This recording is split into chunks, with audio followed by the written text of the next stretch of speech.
नमस्कार एवरीवन, मैं दिलीप सर स्वागत करता हूं आपका अपने चैनल साधना अमेजिंग स्टडी पे। आज हम लोग पढ़ने वाले हैं एक्सरसाइज 4.3 का क्वेश्चन नंबर 2। इस प्रश्न में कहता है उपर्युक्त प्रश्न एक में दिए गए द्विघात समीकरणों के मूल द्विघाती सूत्र का उपयोग करके ज्ञात कीजिए। जी हाँ, इससे पहले जो हम लोगों ने क्वेश्चन नंबर 1 बनाया उसमें से हमारे जो 4 पार्ट्स थे या समीकरणों का जो हल करना पड़ा था वो पूर्ण वर्ग बनाने की विधि द्वारा हल किए थे। इस प्रश्न में जो हमें हल करना है प्रश्न को वो द्विघाती सूत्र से हल करना है। अब आपके मन में ये सवाल उठ रहा होगा कि ये कौन सा नया मेथड आ गया। ये बहुत ही आसान मेथड है। उसमें तो आपको 3 स्टेप्स याद करने पड़े थे, लेकिन इसमें वैसा कुछ भी नहीं, बस फार्मूला आपको याद रखना है। ये जो मैं यहाँ पर लिख चुका हूँ, अगर आप इसको समझ जाते हैं तो फिर कोई दिक्कत नहीं। तो चलिए देखते हैं कि इसको हम हल कैसे करेंगे। तो आपको पता है कि किसी भी द्विघात समीकरण का जो मानक रूप होता है square plus b x plus c is equal to 0, जहाँ ए जो है वो 0 के बराबर नहीं होना चाहिए। अब ये जब हमारा समीकरण का मानक रूप होता है तो हम सबसे पहले ये देखते हैं कि हमारा क्वाड्रेटिक फार्मूला यानी द्विघाती सूत्र क्या होता है। तो द्विघाती सूत्र हम लगाते हैं x is equal to minus b plus minus under root d divided by 2a।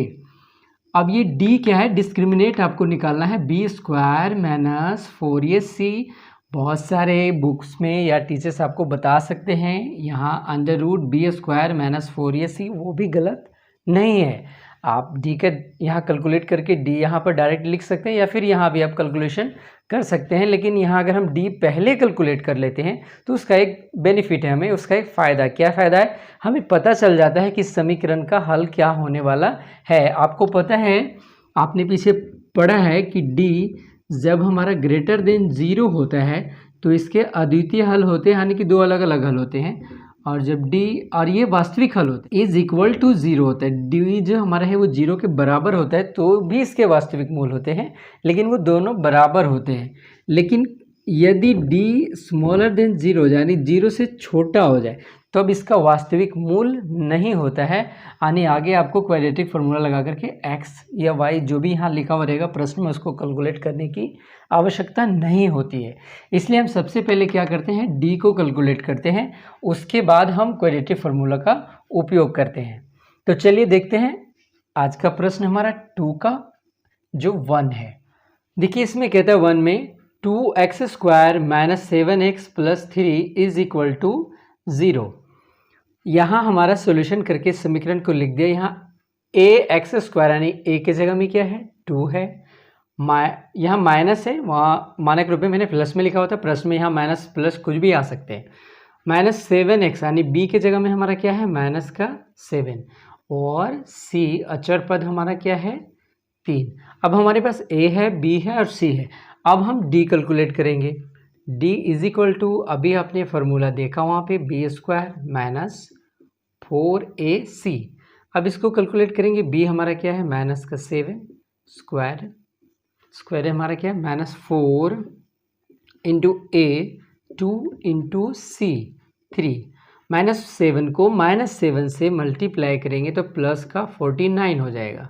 Minus 4 दूना 8, 8 तिया 24। अब 49 में हम अगर 24 को घटाते हैं तो ये हमारा हो जाता है 25।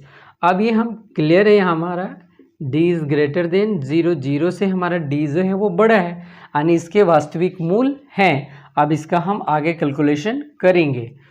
तो यह हमारा जो है क्वाड्रेटिक फार्मूला x क्या हो जाएगा minus b plus minus under root d point 2a minus b. Minus जो है ये हमारा फॉर्मूला से इसको लिखना है। अब b की वैल्यूएशन हमारा है अलग से फिर माइनस 7। अब ये तो फॉर्मूला से माइनस, ये प्लस माइनस हमारा आ गया। अंडर रूट डी हमारा क्या कैलकुलेट किया हम लोगों ने 25 बाई 2 इंटू ए। माइनस को माइनस से गुना कर देंगे तो हमारा क्या हो गया प्लस का 7। अब ये प्लस और माइनस 25 का वर्गमूल अगर निकालते हैं तो ये हमारा क्या हो जाता है 5 इंटू 5 यानी कि 5। तो ये हमारा क्या हो जाएगा यहाँ 5 बाई 2 दूना 4। अब एक बार हमारा ये प्लस का है और एक बार माइनस का है, वो आपकी इच्छा, आप इसको पहले जोड़ेंगे या घटाएंगे, उसका कोई अलग से नियम नहीं है, आपको जैसे सुविधा लगता है आप कर सकते हैं। मैं यहाँ पहले घटाने जा रहा हूँ। 7 - 5/4 कॉमा 7 + 5/4। आगे हमारे 7 में से 5 घटा देंगे तो 2/4 कॉमा 7 में 5 जोड़ देंगे तो 12/4। 2 1 जा 2, 2 2 जा 4, 4 1 जा 4, 4 3 जा 12, यानी 1/2, 3। अब इसको यहाँ और करके अलग अलग x करके भी लिख सकते थे, लेकिन हमको x का मूल निकालना है तो सीधे आप ऐसे भी निकाल सकते हैं। ये हमारे समीकरण के मूल हो गए 1/2, 3। ये हमारा हो गया 1 का आंसर। 1 हमारा हुआ कंप्लीट, यानी क्वेश्चन नंबर 2 का 1। अब क्वेश्चन नंबर 2 का 2 देखते हैं। ये देखिए हमारा क्वेश्चन नंबर 2 का 2x² + x - 4, इसको हमने यहाँ लिख दिया। अब ये हमारा ax² + bx + c, यानी यहाँ माइनस है c की जगह में, तो कोई दिक्कत नहीं, c के रूप में है, तो यहाँ a हमारा क्या हो जाएगा 2, b x का गुणांक हमारा यहाँ कुछ दिख नहीं रहा है, इसका मतलब है कि 1 है, 1 के साथ x को गुना किया गया है। c बराबर अचर पद हमारा -4। अब हम क्या निकालेंगे, d, फॉर्मूला होता है हमारा b² - 4ac = b हमारा क्या है 1 है, स्क्वायर करेंगे -4, a कितना 2, c कितना -4। 1 का स्क्वायर यानी 1 × 1 करेंगे तो 1 हो गया, माइनस को माइनस से गुना करेंगे प्लस, 4 दूना 8, 8 चौका 32, 32 में 1 जोड़ देंगे तो ये हमारा हो गया 33। यहाँ भी हमारा d > 0 है, यानी जो d है वो 0 से बड़ा है, यानी इसके भी हमारे वास्तविक मूल प्राप्त होंगे। अब हम यहाँ लगा देते हैं quadratic formula x = -b ± √d/2a। -b कितना है हमारा 1, d कितना हमारा 33/2 × a कितना है 2। अब इसको आगे देखते हैं, माइनस को प्लस से गुना किया हम लोगों ने, या तो आ जाएगा ये -1, ये प्लस माइनस का 33 रूट के अंदर, और 2 दूना 4। अब ये 33 का वर्गमूल नहीं निकलता, यानी कि ये किसी के साथ भी जोड़ा में इसका गुणनखंड नहीं है, तो एक बार इसको माइनस में और एक बार प्लस में हम लिख देंगे 1 माइनस का माइनस √33/4 -1 प्लस √33/4। ये हमारे दो मूल आ गए क्वेश्चन नंबर 2 के 2 का भी।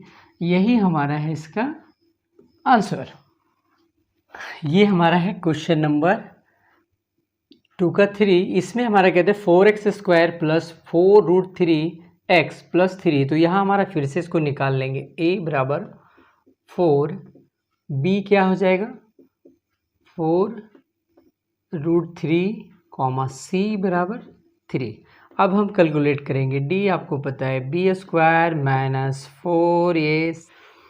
अब b हमारा क्या है 4√3² - 4 × a, 4 × c, 3 स्क्वायर है। इसको मैं थोड़ा डिस्क्राइब करके आपको बता दे रहा हूँ, या कैसे होगा ये गुना 4 × 4 × √3, 4 चौका 16, ये तो आपको समझ में आएगा।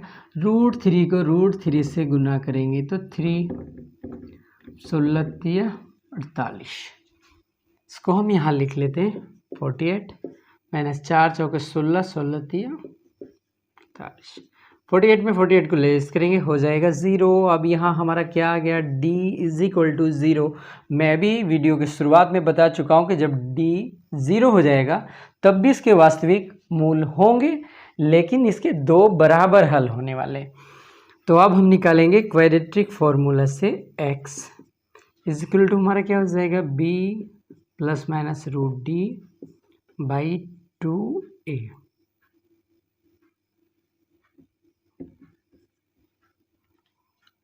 वैल्यू पुट कर देंगे। b हमारा क्या है माइनस का 4√3 प्लस माइनस डी हमारा क्या आ गया है 0/2 इंटू ए कितना है 4 बराबर हो गया हमारा माइनस का 4√3 प्लस और माइनस का 0/2 चौके 8। अब देखिए इसको हम अगर जीरो को इसमें जोड़ें या घटाएं, किसी भी संख्या में हम जीरो को जोड़ते हैं या घटाते हैं तो उसमें किसी भी प्रकार का परिवर्तन नहीं होता है, इसलिए हम इसे लगातार 2 बार लिखने से पहले कट होता है तो कर देंगे हम 4 1 जा 4 4 2 जा 8 बराबर -√3/2 कॉमा -√3/2। ये हमारे 2 बराबर मूल आ गए। क्वेश्चन नंबर 2 का 3 का आंसर आ गया। अब हम देखेंगे 2 का 4। अब देखिए हमारा क्वेश्चन नंबर ये 4 आ गया। इसमें ये इसको हम चूज कर लेंगे। a बराबर कितना हो जाएगा हमारा 2, b इज इक्वल टू 1 और c हमारा हो जाएगा प्लस का 4। अब इसका हम d निकालेंगे b square minus 4ac is equal to b हमारा क्या है 1 स्क्वायर हो जाएगा माइनस 4a कितना 2 c कितना 4। 1 का स्क्वायर करेंगे 1 4 दूना 8 8 चौक का 32। 32 में 1 को लेस करेंगे तो माइनस का 31। यहाँ हमारा d इज स्मॉलर देन 0 यानी d जो है हमारा 0 से छोटा हो गया। मैं आपको शुरुआत में ही बता चुका हूँ कि d जब 0 से छोटा हो जाएगा तो इस समीकरण के वास्तविक मूल नहीं होते, इसलिए दी गई समीकरण के वास्तविक मूल नहीं है। या इसके जगह पे आप लिख सकते हैं कि इस समीकरण का अस्तित्व नहीं है। है ना आसान। अब आपको ये चारों पार्ट्स इस क्वेश्चन के समझ में आ गए हैं। इस प्रकार से हमारा क्वेश्चन नंबर 2 हुआ कंप्लीट। ये वीडियो अगर अच्छा लगा हो तो आप मेरे इस वीडियो को लाइक ज़रूर करेंगे और अगर अभी तक आपने इस चैनल को सब्सक्राइब नहीं किया है तो सब्सक्राइब कर लेंगे, क्योंकि लगातार वीडियो के नोटिफिकेशन आपको मिलते रहेंगे।